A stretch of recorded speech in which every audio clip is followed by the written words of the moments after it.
En una ciudad en donde no existen las condiciones para las personas con discapacidad, en donde no hay accesibilidad, en donde es más difícil ser incluidos en la parte laboral, desde el transporte público. En fin, estas personas con discapacidad día con día se enfrentan a todas estas difíciles situaciones. Hoy está con nosotros una mujer joven, estudiante de antropología en la Universidad Autónoma de San Luis Potosí, quien ha vivido estas dificultades, pero quien cuenta con una gran familia y con el deseo enorme de transformar a esta sociedad que se encuentra en proceso de ser más inclusiva. Hoy está con nosotros Sofía Vargas, una chica con discapacidad, además consejera municipal y luchadora de los derechos humanos principalmente y de las personas con discapacidad. Quédense en De Tú a Tú.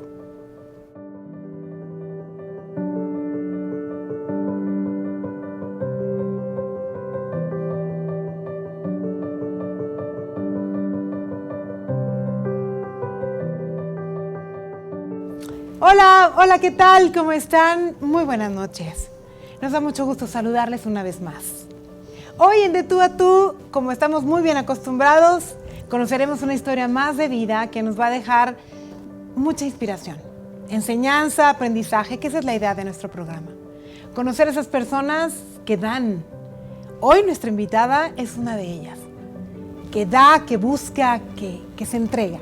Está hoy con nosotros Sofía Guadalupe Vargas Soriano. Es una mujer activista que vive con discapacidad, pero que nada la detiene. Hola, Sofía, ¿cómo estás? Hola, Mireya, muy bien, muchas gracias. ¿Y tú? También muy bien, contenta de recibirte, de tener la oportunidad de platicar con alguien como tú. Bienvenida a De Tú a Tú. Muchas gracias también por la invitación y por el espacio. Que me decías que no lo esperabas. No, de hecho no, o sea, sí fue como muy sorpresivo todo y dije, ay, no, sí, claro, mucho gusto. Para nosotros no es ninguna sorpresa invitar a personas como tú que hacen cosas diferentes, que se atreven, que son muy valiosas. Digo, todos somos valiosos, la verdad es que todos en la vida somos. Pero luego hay personas, insisto, como tú, que sobresalen, pues, por muchas razones, que ya iremos conociendo a lo largo de esta charla. ¿Eres potosina? Sí, soy orgullosamente potosina. Activista, luchadora por los derechos de las personas, principalmente de las personas con discapacidad. Sí, así es. Creo que soy la causa y abandero la causa, que es lo principalmente. Defender y representar a la causa. No importa cuál sea, si feminismo o personas con discapacidad o madres cuidadoras, siempre la causa debe de ser representada por alguien que la viva y la sienta. Todos estos temas los vives y los sientes, los que acabas de mencionar. Sí. Eres mujer, tienes una discapacidad, vives el cuidado, lo has vivido. Y bueno, vámonos por partes. ¿Cuál es tu discapacidad? ¿Qué te pasó? Mi discapacidad es una lesión medular que es más conocido como un neuroblastoma. En traducción para las personas que no se dedican como a lo médico, es cáncer en la columna, detectado al mes de nacida. ¿Al mes? Al mes. Mis papás no sabían qué onda ni nada, solo sabían que su bebé lloraba mucho. Entonces, así como de la incertidumbre de por qué llora tanto un bebé, pues me llevaron y esa misma cita o consulta más bien fue como para mañana quirófano, si no vida o muerte. Mis papás siempre cuentan que pues fue algo como muy tormentoso y que no te esperas, pues porque claro, lo que menos te imaginas es que tu bebé venga con alguna condición o algún problema. Entonces mis papás siempre cuentan que fue como muy difícil porque el cirujano manda un médico como de le tenemos que cortar, no recuerdo si eran vértebras o algo, pero para limpiar, porque normalmente los tumores son como bolitas, el mío estaba súper desparramado en toda la columna, entonces tenían que limpiar muy bien. Pero a la hora de hacerlo era como de va a quedar con secuelas, queda con secuelas o si no, ella muere, ¿no? Entonces mis papás se quedan así como de, híjole, o sea, ¿qué haces? Es una decisión muy difícil y pues ellos tomaron la decisión de limpiar y tener como las secuelas, que en sí muchas de las personas se cree que naces con la discapacidad o la quieres, pero casi nadie sabe que las infancias que sobreviven al cáncer adquieren algún tipo de discapacidad, como alguna secuela que puede ser motriz, puede ser también intelectual o psicosocial. En este caso abarcó como varias cosas, como motriz, también visceral, que es la discapacidad que genera como, no sé, problemas en el riñón, problemas también con otra parte de algún aparato, demás. También pues padezco como neuropatía, que es como algo que es una secuela, que es como si tus nervios se quisieran volver a juntar, pero no pueden. Entonces ellos manifiestan que quieren, y son como otro tema neurológico. ¿Dolor? ¿Hay dolor? Sí, claro, creo que es como si te quemaran, te pisaran, te golpearan, es como muy, muy fuerte, pero también baja tu nivel de cognicencia intelectual, poca tolerancia, tienes sensaciones que no existen en tu cuerpo, entonces ha sido una secuela. Qué confuso además, sí, ¿no? Porque como dices, parece una cosa pero es otra, y así desde bebé. Sí, desde bebé siempre he padecido todo eso. Pues yo te veo muy sana. Yo te veo con 0 secuelas intelectuales y emocionales, pero bueno, es lo que se ve. Pero por dentro sí hubo ese daño que se tuvo que ir superando poco a poco. Sí. Creo que, pues, creo que muchas veces huimos como de algún tipo de condición de discapacidad, pero algo que me gusta decir es como, pues, no existe la discapacidad, sino el entorno hacia la persona discapacitante, ¿no? Como las barreras que te impide como el acceso, que, no sé, hay escaleras en vez de una rampa, o las personas que te dicen que no cuando, no sé, quieres ingresar a una tienda y te dicen, no entras por tal motivo, ¿no? Entonces, pues, a mí me gusta decir que la discapacidad no existe, más bien el entorno es quien hace la discapacidad. Hay condiciones, simplemente. Sí. Son condiciones y las condiciones no están dadas, que es lo que hace incapacitada a la persona porque no le es viable muchas cosas. Cambiar nuestro punto de vista de las cosas, verlo desde otra óptica, desde otro cristal, de verdad que nos cambia mucho, porque estamos acostumbrados a decir, bueno, es una persona que está imposibilitada, que no puede, que pobrecita, que sufre, que le va mal. Esa es la óptica generalizada. Pero si pensáramos, no es la persona, es cómo está su entorno y cómo participo yo en ese entorno con ella. Eso es lo de verdaderamente discapacitante. Muy bien, ¿cómo fue tu niñez? Híjole, creo que cuando eres niño como que no te das cuenta que perteneces a la diversidad. Que sí hay momentos que te dices como de ¿por qué yo no puedo hacer tal actividad? O ¿por qué yo estoy sentada en una banca y los niños están jugando? Creo que como que tu mente es muy inocente, o a lo mejor tus papás quieren hacer como tu vida dentro de lo común o normal, que no ves una diferencia de, bueno, yo por qué utilizo tal. Pero sí me acuerdo que de muy niña no me gustaba traer como sillas ni andaderas, y mi mamá me las pintaba o me ponía flores, y mi papá hasta ahí me perseguían como que la niña en el recreo con sus cosas, ¿no? Pero ya después vas creciendo y vas entendiendo que eres diferente y que a ti te tratan diferente, pero que también los niños son muy crueles. Son muy crueles, que no es culpa de ellos, sino del entorno, cómo los educaron. Pero sí creo que uno de los motivos por los cuales yo me dedico al activismo tiene que ver mucho de lo que yo sentí y viví en mi infancia, cuando vas creciendo y ves que no te juntan, o ves que las maestras no están preparadas como para tener un alumno con discapacidad, que no hay esos ajustes, que son esas modificaciones para que una persona con discapacidad pueda participar con inclusión. Pero si pudiera hablar un poco más para adelante de lo que recuerdo, la verdad sí creo que las infancias con discapacidad llegan a ser muy olvidadas. En mi entorno familiar, para mi mamá y para mi papá nada es imposible. O sea, es como de, Sofía lo va a hacer porque lo va a hacer, ¿no? Y también la familia de mi mamá es como de, Sofía también. Entonces, para ellos, como no existe una limitación, creo que para ningún papá es como no se puede, no es como sí lo voy a hacer que ella lo haga. Entonces también creo que define mucho de mi personalidad.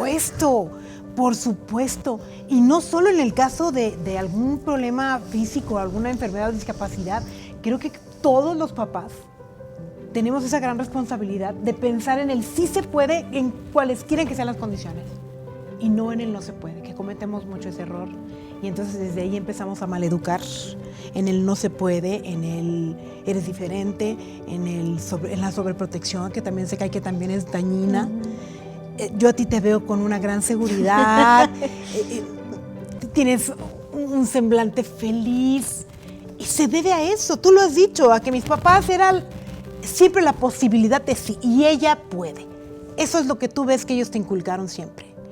Pero bueno, eras una niña, decías los demás eran crueles, las maestras y maestros no estaban preparados. Yo quisiera que nos contaras algunas anécdotas y no es por el morbo ni por juzgar a quienes se equivocan. Es para visibilizar esas situaciones que cómo son incorrectas y que no deben ser. Dices tú, no es culpa de los niños, sino de quienes los educamos. ¿Cómo los debemos educar? Y cuéntanos esas anécdotas. Híjole, creo que, bueno, como papá y como mamá, pues te va a dar miedo y lo veo también con otros papás que tienen hijos con discapacidades tan chiquitos como de es que yo lo trato así en mi casa y no sé cómo lo van a tratar o qué tal si me lo tumban o qué tal si suceden ciertas situaciones que el soltar también cuesta mucho, ¿no? Y el confiar. Y antes como que sí era yo como de, ay, ¿por qué? Pero yo, cuando creces lo vas entendiendo, ¿no?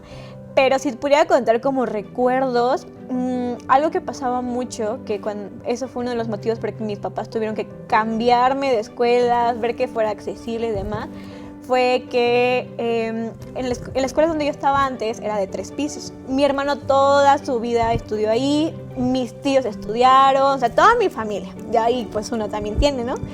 Entonces recuerdo que cuando pasas a ciertos grados te van subiendo a los pisos, ¿no? Entonces mi hermano todavía estaba en la prepa y la apoyaba a mi mamá, como a mí me cargaba, pero mi mamá cargaba la mochila, ¿no? Entonces cuando era la hora del receso, yo me quedaba lonchando sola en la banca de arriba y yo veía cómo todos los niños jugaban, ¿no? Y pues me quedaba así. Había de repente quien sí se quedaba conmigo a comer, pero sí era como normalmente Sofía comiendo en la banca de arriba, pues porque no puede bajar, ¿no? O eran como situaciones de, no sé, tenía que bajar y a veces mi mamá no podía, entonces tenía que bajarme yo con mucho cuidado y bajar mi mochila y mis muletas e irme. Al igual como actividades físicas, ¿no? Creo que pasa mucho con educación física. Siempre era un como, ay, perdóname.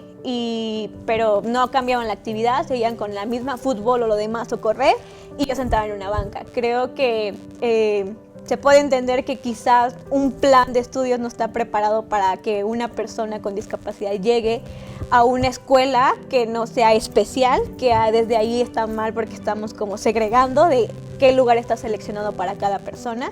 Y era mi mamá siempre le decían como de, ¿por qué no llevas a Sofía a una escuela especial? ¿No? Y mi mamá decía como de, pues es que no, o sea, ella tiene derecho de estudiar y de convivir con niños sin discapacidad. Entonces, pero nos topábamos con que educación física pues no se podía. Lonchaba, pero hasta arriba sola, o me perdía tales. Entonces, habían como ciertas situaciones que mis papás se quedaban como de no, pues no, o sea... Sí hubo la necesidad de cambiarte. Sí. Y aquí nos quedamos en la historia porque tenemos que hacer una pausa, Sofía. Tenemos que ver estos anuncios chiquitos y volvemos con esta charla de tú a tú. Sigan con nosotros.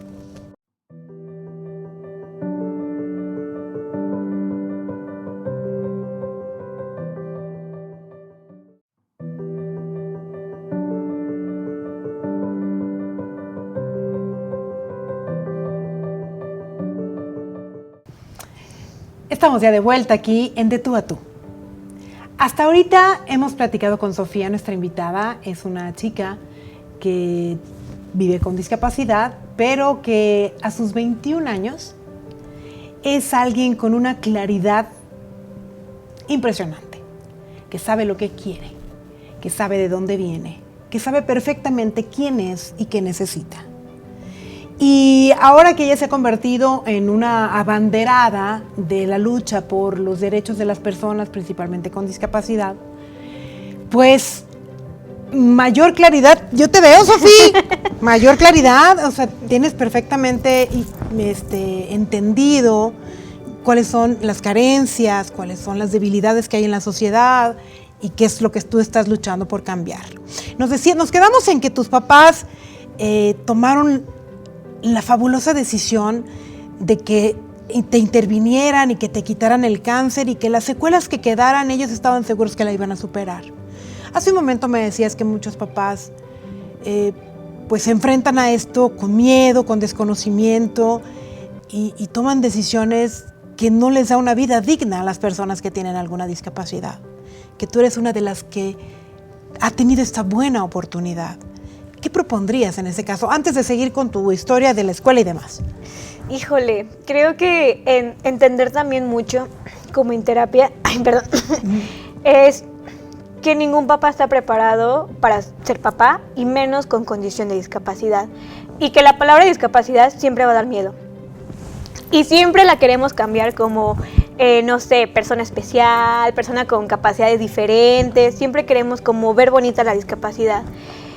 Y que entender que la discapacidad no es el fin del mundo, sino es un adaptarte a tu entorno y a lo que se viene. Y entender que no es fácil, que también una paternidad, una maternidad también es pesado, es desgastante, pero que puedes sobrellevarlo, ¿no?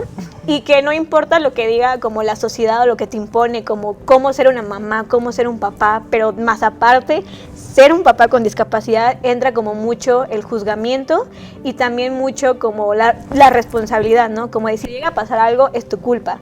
Pero en realidad es como de no, o sea, realmente no tienes las herramientas y no sabes cómo sobrellevarlo y es como una maternidad desconocida y lo desconocido da miedo, da mucho miedo. Todo le huimos a lo nuevo y a lo que te dicen que está mal o cómo se debe sobrellevar. Pero yo ¿qué propondría? Híjole, creo que esa pregunta me gustaría más que la respondiera mi mamá, porque es como quien sobrelleva todo. Pero como hija y como, no sé, adolescente que fui, niña que fui, creo que ayuda psicológica o preparación, porque, híjole, creo que muchas veces entra como muchos temas psicológicos, emocionales que van sobrecargando y sobrecarga a la familia o demás, y siempre está como la frase cuando alguien está embarazada, con que venga sano, con que venga bien. Pero yo siempre me cuestiono y le digo a mi mamá, bueno, ¿y qué pasa si el bebé no viene bien? ¿No lo vas a querer? ¿No lo vas a cuidar? ¿O qué pasa si viene con alguna condición? Porque siempre como que ya me venimos tachando como de que el bebé venga bien. Desde ahí siento que hay como comentarios o pensamientos de hacer a un lado eso, ¿no? De que venga sano, pero sí, pero ¿qué es lo sano? ¿Qué es lo que está bien y qué es lo que está mal? Cuestionarse, cuestionarse. Hemos tocado mucho esa parte cuando entrevistamos a las personas de cuestionarnos, no estamos acostumbrados a cuestionarnos y justo el ejemplo que diste, que es interesantísimo. Sí, que venga bien y si no, adelante, lo enfrentamos, lo sobrellevamos, buscamos, nos informamos y lo vivimos. Esa creo es una parte muy importante la que dices, cuestionarse ante esas afirmaciones comunes que nos condicionan a que las cosas son de una manera nada más. Entonces, dejemos de decir, bueno, obviamente deseamos que todo esté bien. Entendemos que tampoco está mal decir que venga bien. Sí, claro, desear buenas cosas, ¿no? Buenas vibras. No está mal, pero sí como no poner como esa barrera de que sí, que no y que es aceptable y que no, o de nuevo como meter miedo a la maternidad, ¿no? Porque siempre pasa con que venga bien, que no le falte nada, que esté bla. Y sí me cuestiona mucho como de, bueno, ¿y qué pasa si no? O sea, ¿qué pasa si vienen con una condición? ¿Cómo tendremos que decir? ¿Cómo propondrías? Bueno, alguien está embarazada, está en el baby shower, ¿qué hay que decir? Híjole, yo, ¿qué diría? Pues, que tenga una buena vida, que tenga muy buenas vibras y que sea muy feliz. En las condiciones que sean. No importa. ¡Qué fácil! A veces las cosas si las vemos con más simpleza, quizás puede ser más fácil entenderlo. ¿Qué deseas para una vida nueva? Que sea feliz, que tenga una buena vida. ¿Y ya? Y unos papás que lo quieran y ya. Que fue tu caso. Sí, o sea, creo que mi papá siempre cuenta que siempre quiso una niña, siempre quiso una niña, y que pues sí se le dio. Algo muy bonito que siempre me dice, y yo sé que lo dice con mucho amor, pero no eran lo que esperaban, la verdad, no esperas un hijo con discapacidad, es como de, si yo pudiera volverte a pedir o desearte, yo te pediría así igual, con tu silla, con tus muletas, con todo, para mí eres perfecta. Entonces me entra como vaya, o sea, creo que quita como ese, como de, no eres como, no sé, el bebé que esperas o el hijo que esperas, pero qué bonito escuchar eso, ¿no? Como para mí eres perfecta, si te pudiera volver a pedir, sería así tal y como eres. Ay, me dejó sin palabras, Sofía. Así como somos perfectos. Y los papás hoy en día a veces somos tan exigentes. Tenemos a nuestros hijos y queremos que sean de un modo y les imponemos cosas, ideas, los juzgamos tanto cuando todos somos perfectos. Y así como somos, necesitamos obviamente aprender, superarnos, vivir, aprender a vivir, pero así como somos perfectos. Híjole, lo primero que me dijo Sofía, fuera del aire al principio, no recuerdo que platicábamos, pero me dice, soy la niña de sus ojos de mi papá. Qué padre afirmación. ¿Cuántas personas podrían decir eso? Y sabemos que nuestros padres son, pues mucho lo que somos cada uno de nosotros. Mucho. Mucho depende de los papás, de cómo nos traten, de cómo nos amen. Funcionamos como personas. Y aquí está el ejemplo, claro, Sofía, porque Sofía, ¿eres feliz, Sofía? Ni para qué te lo pregunto, pero bueno, pues contéstame. Sí, o sea, mi mamá y mi papá siempre me preguntan como, ¿eres feliz también? Muchos me preguntan, ¿no? Pero sí, o sea, sí lo soy. De repente como cualquier persona, ¿no? Como con sus crisis y odiando. Claro, normal. Porque también se tiene como muy de que no existen los malos días y los buenos días con vivir con discapacidad, porque pasa de que te da coraje, que no sé, tal cosa sucedió y como de, ay, ¿por qué? Y así, pero sí, claro que lo soy. Creo que uno de lo que complementa mucho como la personalidad y lo que es Sofía es como mis papás, ¿no? Que vienen detrás, que no sé, si se me ocurre la loca idea de hacer tal cosa, sí, te apoyamos, o quiero hacer irme a tal lado, te apoyamos. Es como muy bonito saber que mi mamá y mi papá, los dos me dicen que el límite solo es el cielo. Entonces, que cualquier cosa que yo quiera hacer o deshacer, ellos siempre van a estar ahí. ¿Y que puedes hacerlo? Puede que funcione, puede que no, pero puedes hacerlo. Pero se vivió la experiencia. Se vivió la experiencia. Muy bien. Ya no supe si dijimos al aire o no lo de tu silla y si caminas o no. Creo que no, fue fuera del aire, ¿verdad? Porque hace un momento que nos platicaba Sofía, bueno, estaba en la escuela y que sí bajaba en las muletas y además yo te preguntaba, ¿caminas entonces? ¿Sí caminas? Sí camino. Yo decía que la gente que siempre piensa que la persona con silla de ruedas no camina y cuando te paras, pues dice como de, ay, miente, ¿no? Como de, sí. Entonces sí camina, ¿por qué está en la silla? Es un milagro, no sé. Pero sí camino con muletas canadienses, es como mi apoyo, yo puedo desplazarme y demás. La silla y las muletas son mis piernas y mi cuerpo. Entonces, sin ellas no tengo esa libertad o autonomía e independencia de estarme moviendo sin la necesidad de tener a alguien como de apoyo.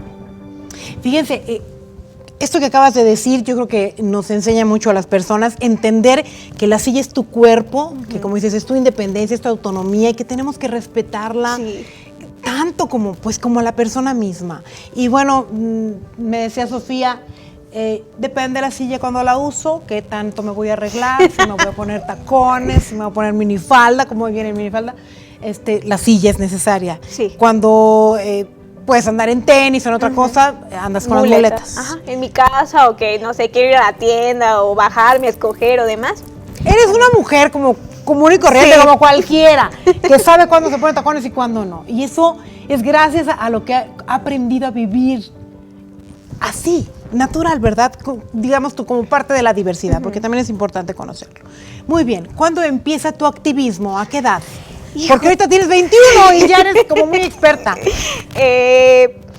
Híjole, empieza cuando tengo 18 años. Fue muy raro, yo estaba de viaje con mis papás en San Miguel de Allende, me llegó una llamada así como de, oye, se empieza a hacer un programa juvenil para jóvenes con discapacidad, buscamos a chavos, pero queremos grabar como el tráiler. Y se va a grabar en tal lado, así, lo va a dirigir en ese entonces, es uno como de los primeros activistas potosinos con discapacidad en ese entonces, juveniles, ya no es joven, pero pues él le enseñó y él se dedicó a todo eso que se llama Gus Guevara. Gus ya está en Ciudad de México. Le mandamos un saludo a Gus, claro que lo conocemos. Él hace toda esta onda, empiezo a grabar, me dicen, oye, ¿sabes qué? Queremos que también estés en el programa. Empiezo como a meterme en papeles sobre incidencia política, derechos humanos, juventudes, sexualidad y demás. Entonces digo, ay, o sea, como que sí me va gustando, pero también lo empezaba a hacer porque hubo un tiempo en el que yo nada más estaba encerrada en mi cuarto. O sea, nada más encerrada en mi cuarto, no salía ni nada. Entonces, o sea, sí estuviste un tiempo aislada. Sí. ¿Esto te permitió salir al mundo y ver las cosas diferentes? Sí, pero más que nada fue como bueno, ¿por qué no hay nadie más hablando de ciertos temas y yo me siento, no sé, insegura en tal, o me siento cero comprendida, mi entorno familiar no vive con discapacidad, nada más yo? ¿Por qué no hay una mujer hablando, no sé, como de qué hacer cuando sales con un chico sin discapacidad, o qué pasa si sucede tal cosa? Entonces como que llegan muchas inseguridades y dices como de, no hay nadie más, ¿por qué no hay nadie? Entonces empiezo a los 18, me empiezan como a formar, se me da mi primera oportunidad laboral, empiezo a trabajar dando pláticas de concientización sobre la discapacidad, como a prepas, secundarias y demás. Luego me empiezan a proponer como participar en incidencia política en mujeres con discapacidad. Ahí nos quedamos. Vamos a hacer una pausa, Sofi. Ya vas muy rápido. Muy rápido. A los 18 apenas tiene 21. Hace 3 años de esto y ya ha crecido de una manera importantísima en esto, en lo que ella trabaja y en lo que se desarrolla. Vamos a hacer una pausa rápido y volvemos con esta charla.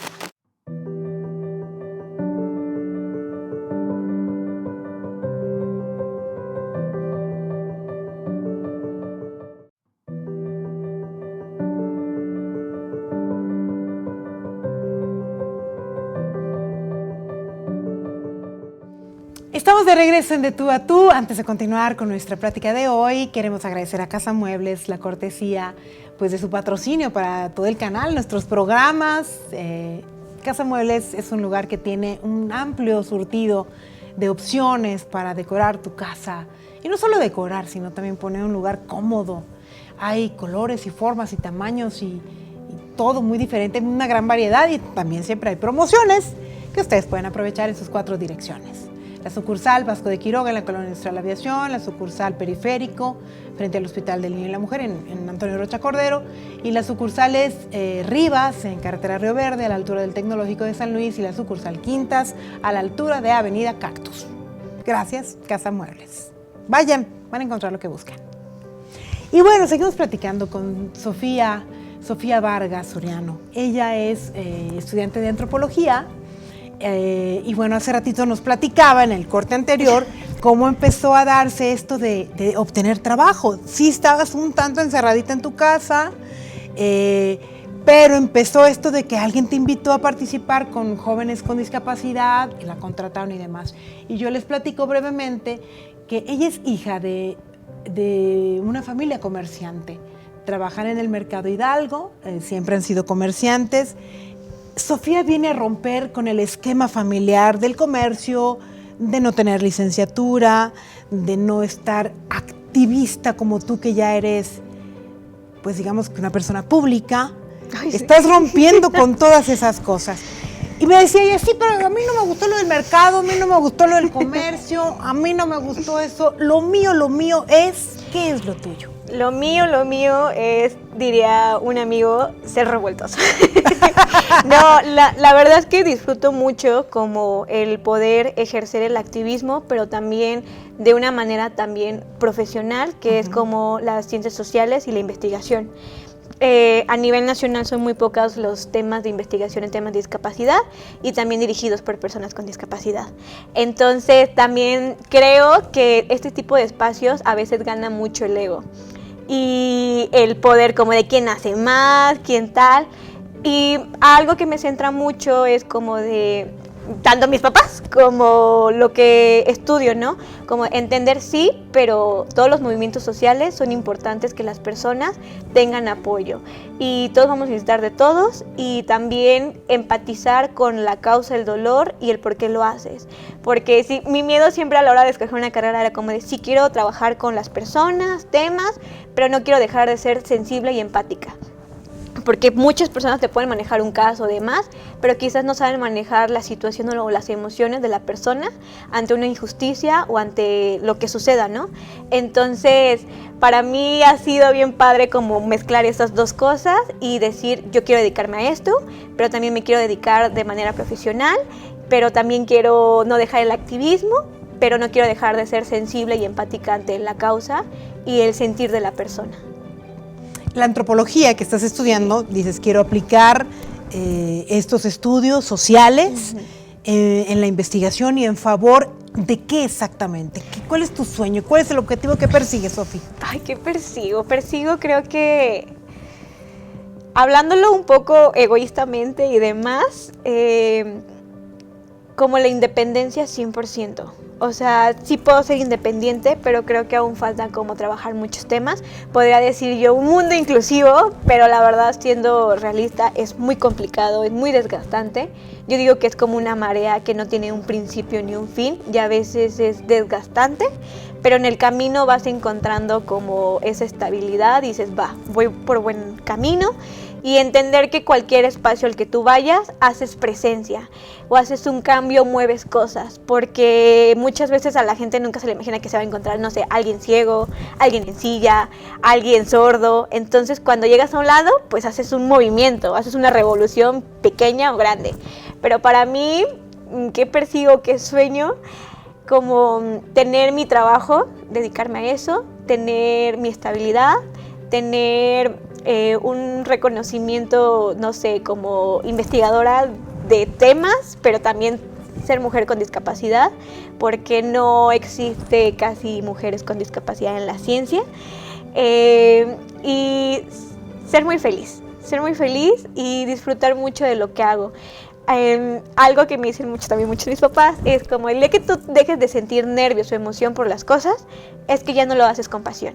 Y yo a todo lado el que vaya, conferencia, plática o demás, o exposición o demás, siempre voy muy nerviosa y digo, bueno, quiere decir que todavía tengo pasión por lo que hago y espero seguir haciendo. Esto es el principio, Sofi. Si apenas tienes 21 añitos y empezaste a los 18, creo que tienes enfrente de ti un camino muy intenso que recorrer, y con este entusiasmo que tienes y como estás descubriéndote y disfrutando de lo que estás haciendo, estamos seguros que vas a hacer mucho, y se requieren personas como tú que tienen esa idea de hacer, de proponer, de investigar, de influir en la sociedad para hacer cambios que necesitamos. Decías tú, pensar en un mundo inclusivo es soñar demasiado.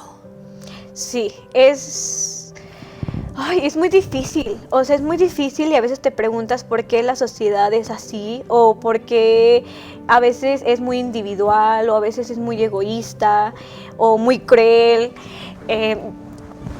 No puedo decir que no hay personas que no lo sean y sí lo sean, es como todo, hay gente buena y gente mala que te topa, pero la verdad a veces sí me quedo pensando como de realmente sí llegaremos a ser como realmente muy inclusivos en muchos temas, como en sexualidad, educación, trabajo, violencia.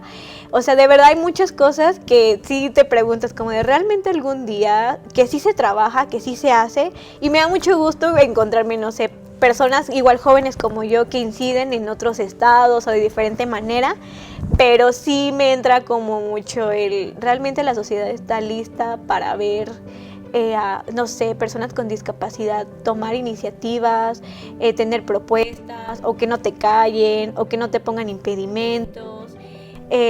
Sí ha sido todavía como manejar todavía sentimientos, porque en la lucha hay sentimientos. Creo que se deja de un lado como la persona que es activista, pero también tiene sentir. Y en el sentir está la ira, el coraje, todo lo que te encuentras, que muchas veces dicen como de no debes de sentir. Y es como de sí, o sea, sí, hay camino y lloras y te frustras y es como, ¿por qué sucede esto? ¿Por qué la gente es así? Que a veces creo que también hace que te cuestiones y te hagas como muy duro y dejes de empatizar, o muchos dejen la lucha. ¿Qué es lo que más te frustra? Híjole, creo que cuando me dicen como que no puedo o que no debo.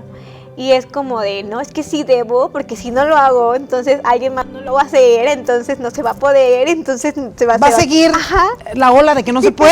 Sí. Ajá. Creo que eso, ¿no? O las limitaciones, cuando es como, no, es que no se puede, y es como, no, es que sí se puede, o sea, se puede hacer esto y se puede hacer aquello, cuando limitan como la capacidad o dudan de la capacidad de la persona o de mi persona. Eso es lo más frustrante. Sí, o sea, o que te pongan barreras, o que te digan que no, o que tengas que tú hacer las cosas, o enseñarles no sé, como a la institución o a las personas cómo se hace tal cosa.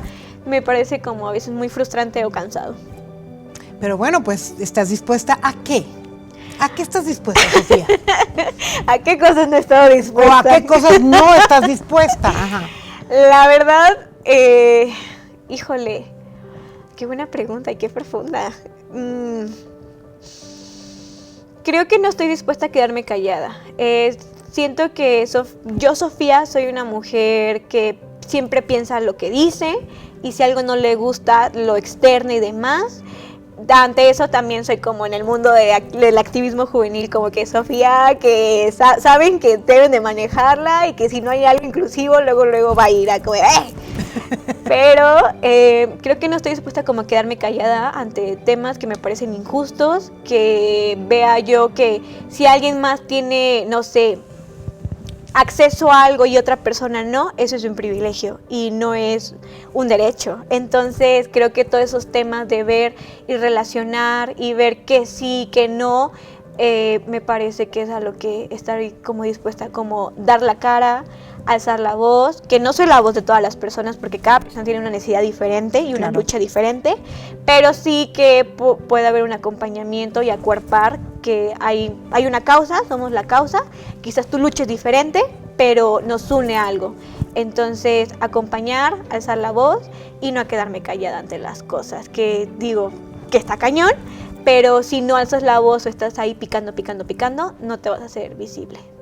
Y tiene alguien que levantar la voz. Y fíjense que somos muy indiferentes y temerosos. En una ocasión, en una tienda de estas de conveniencia, una persona se estacionó en un lugar que es para las personas que requieren esos lugares con alguna discapacidad y lo enfrentó. Oiga, ¿por qué se estaciona ahí? Y la persona la ignoró y entraron ahí en un confrontamiento. Yo estaba solamente viendo y me pregunté, bueno, yo sería capaz de reclamar eso. No sé, a veces queremos evitar los problemas y nos cegamos y evadimos, nos damos la vuelta. Ay, no, mejor no me busco problemas. No me busco problemas, esa es la cosa. Y yo creo que, pues así como nos dice Sofía, el ejemplo de ella, de no me voy a quedar callado y voy a decir porque estoy seguro que tengo la razón, segura que estoy en lo que debe ser, en el deber ser. Yo creo que todos debemos de pensar así. No estemos dispuestos a ser indiferentes, a quedarnos callados, a no hacer nada. No estemos dispuestos a eso.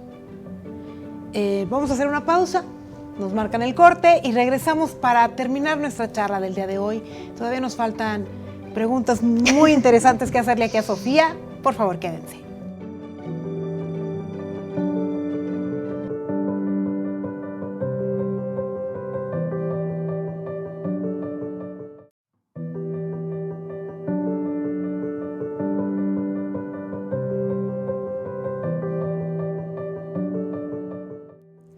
Estamos de regreso de tú a tú con Sofía Vargas Soriano.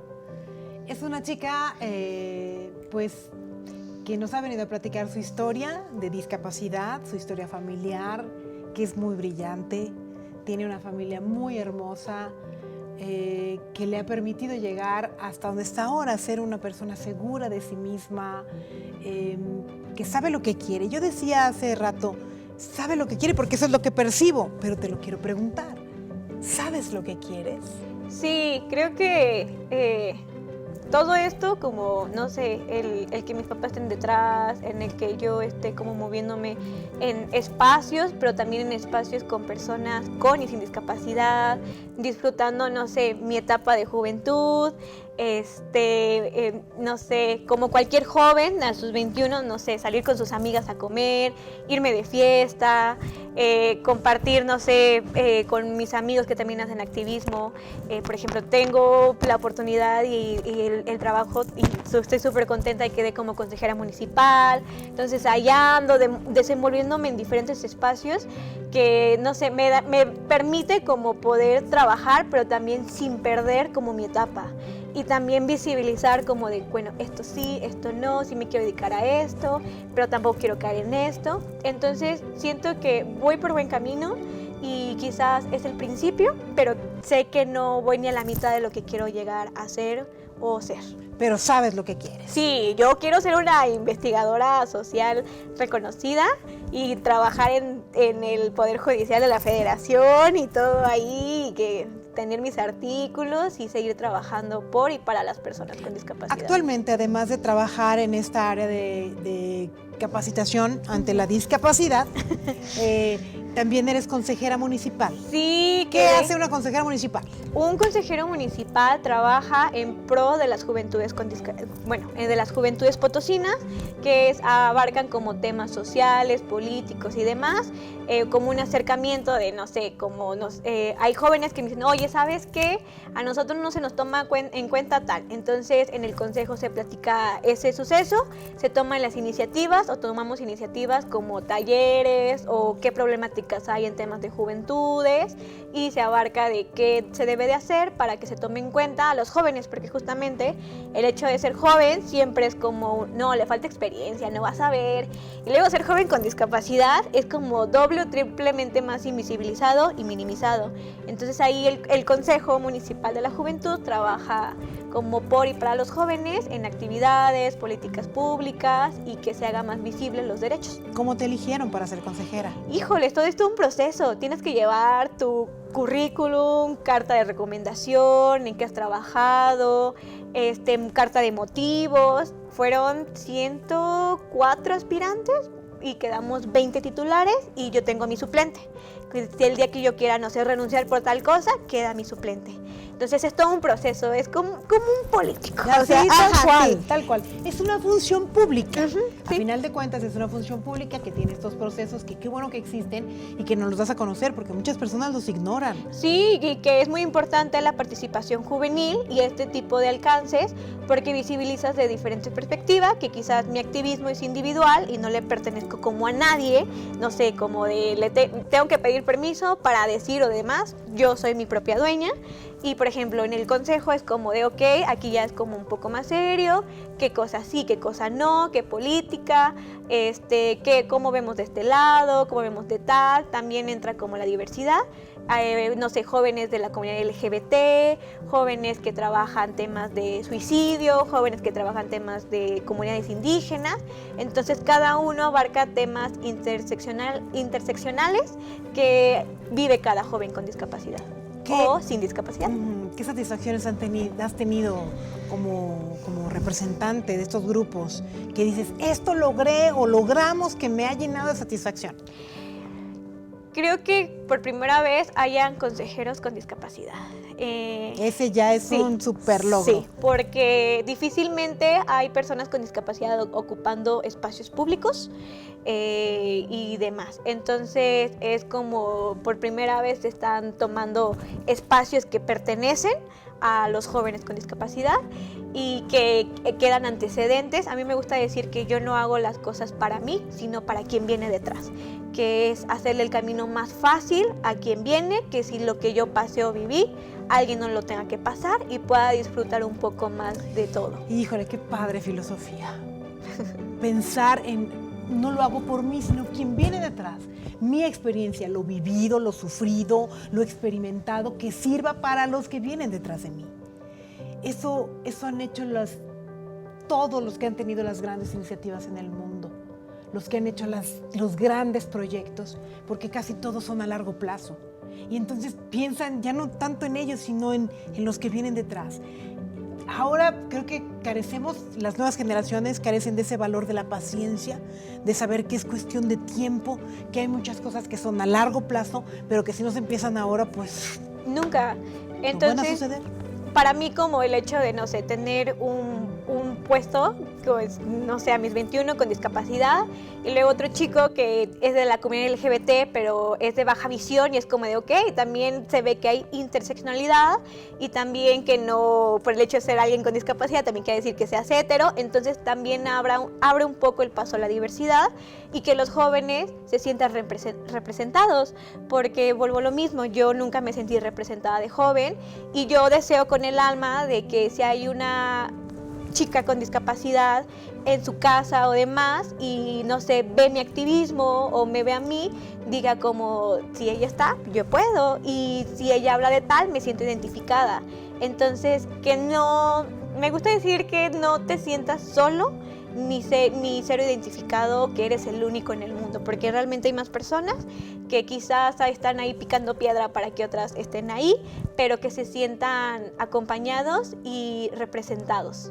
Representados, incluidos, acompañados, visibilizados, que existen y que tienen voz, necesidades, opinión, todo como cualquier otra persona. No sé por qué nuestras sociedades, o bueno, sí sabemos, pero nos seguimos preguntando por qué sigue habiendo tanta discriminación, tanto privilegio, creyendo que solo los normales, no sé ni, bueno, sí sé, insisto, pero a veces las palabras no las sabemos usar correctamente. ¿Por qué no aceptamos a todas y a todos como son, con sus necesidades diferentes? ¿Por qué queremos clasificar y poner en cajitas? Aquí están los buenos, aquí están los malos, aquí están los bonitos, aquí están los feos, cuando todos cabemos en el mismo mundo, siendo diferentes, y con experiencias diferentes y con necesidades diferentes, y todos aceptando esas diferencias porque somos diferentes. ¿Por qué se ha convertido tan complicado eso? Y me gusta decir que la diversidad es preciosa, porque si todos fuéramos iguales, la verdad sería muy aburrido. Hay quien me pregunta como de, ¿te gustaría nacer sin discapacidad? Y la verdad yo siempre digo que no me veo como sin mi silla de ruedas. Quizás no sé qué se siente como correr o brincar o lo que sea, pero no me veo sin ella. O sea, es como pues es que es parte de mí, o sea... ¡Es tú! Ajá. Soy yo, es Sofía, entonces esta soy yo y así soy. Ajá, y sí es como de entender que la diversidad es funcional también, pero también abrazarla y no tenerle miedo, porque sí es como de, pues es que ser diferente está padre, porque qué aburrido que todos fuéramos iguales y demás, y ahí entraría como de, pues no, o sea, creo que le tenemos mucho miedo y no queremos aceptar lo que es diferente y lo que entra en el estándar y que no entra en el estándar. Sufrimos mucho las personas queriendo lo que no tenemos porque no aceptamos la realidad de las cosas. Así de sencillo. Sufrimos porque no aceptamos. Una vez que te aceptas y abrazas, como tú lo has dicho, quién eres, dónde estás y qué has hecho, qué haces con eso que tienes, ya, te aceptas y eres feliz y no quieres otra cosa.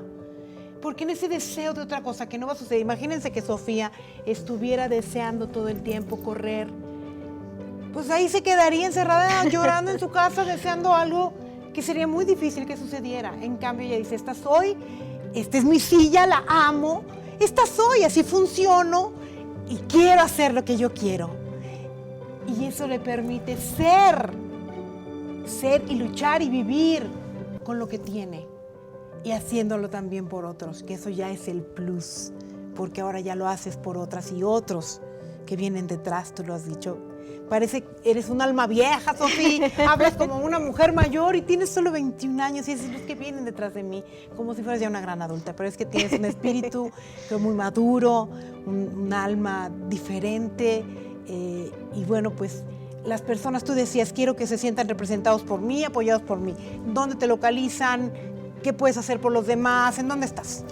Pues tengo redes sociales, la verdad ahí trabajo un poco más y cuando me entran como las crisis existenciales y demás o tales sucesos, comparto. Me he dado cuenta que muchas veces ayuda mucho porque conectas con las personas y te das cuenta que no eres la única que pasa por ese tipo de cosas. Casi siempre estoy en Instagram como @Sofía_Vargas con 4i. Ahí siempre comparto como información, como también actividades que hay, fechas conmemorables o dónde ando y toda esa onda. Y otra pregunta que me hiciste, se me fue. ¿Qué puedes hacer por las personas? O sea, puedo hacer esto y esto y esto para que me busquen. Muy bien, es que me había distorsionado, perdón. Pues la verdad, la gente siempre se me acerca como recomendaciones, ¿no? Como de, ¿a dónde puedo ir a tal lado? ¿O quién puede dar una plática de tal? ¿O quién me puede orientar en tal cosa? Yo ahí siempre oriento a las personas. No importa si no me dedico a eso, yo te consigo ahí lo que necesitas. Al igual, me gusta mucho y agradezco a las personas que se acercan como a platicarme si les pasó algo, cómo sobrellevo tal situación, o cómo accionar o reaccionar. Estoy como siempre muy abierta a cualquier situación o tema y siempre la gente me busca. Y igual, cualquier tema, no sé, Sofía, quiero iniciar o quiero empezar. Yo siempre digo que la persona siempre inicia cuando se está peleando con el de la basura, ¿no? Desde ahí estás haciendo activismo porque estás alzando y quejándote de una situación. Cualquier persona puede alzar la voz y decir que sí, que no. No hay como una regla básica para dedicarte, sino simplemente como escoger tu causa, obviamente informarte, estudiar, pero yo siempre he dicho que aunque tú te estés quejando o peleando por cualquier cosa, estás defendiendo un derecho humano. Y pues ahí ando, o sea, cualquier cosa. No sé, Sofía, hay un tema que a mí me gustaría que se tocara, no sé, en el consejo, pues ahí sí. Ahí estoy abierta para cualquier tipo de cosa. Orientación, compartir algunas dudas, apoyo con Sofía Vargas Soriano. La encuentra como Sofía.Vargas, dijiste. Sofía con _i_Vargas. Vargas. En todas las redes sociales. Ha sido un placer conocerte. Muchas gracias a ti por el espacio. Gracias por compartirnos, por ser la persona que eres, por todo lo que nos has dado. Muchas gracias. Que te vaya muy bien. Estamos seguros que en un futuro no muy lejano te vamos a encontrar todavía alcanzando más objetivos. Esperemos. Que te vaya muy bien. Muchas gracias. Gracias a la producción, gracias a usted, que nos dio permiso de acompañarles ahora en De Tú a Tú. Hasta la próxima. Les invitamos a que nos permitan acompañarles todos los martes y jueves a las 8 de la noche. Claro, aquí en Canal 7.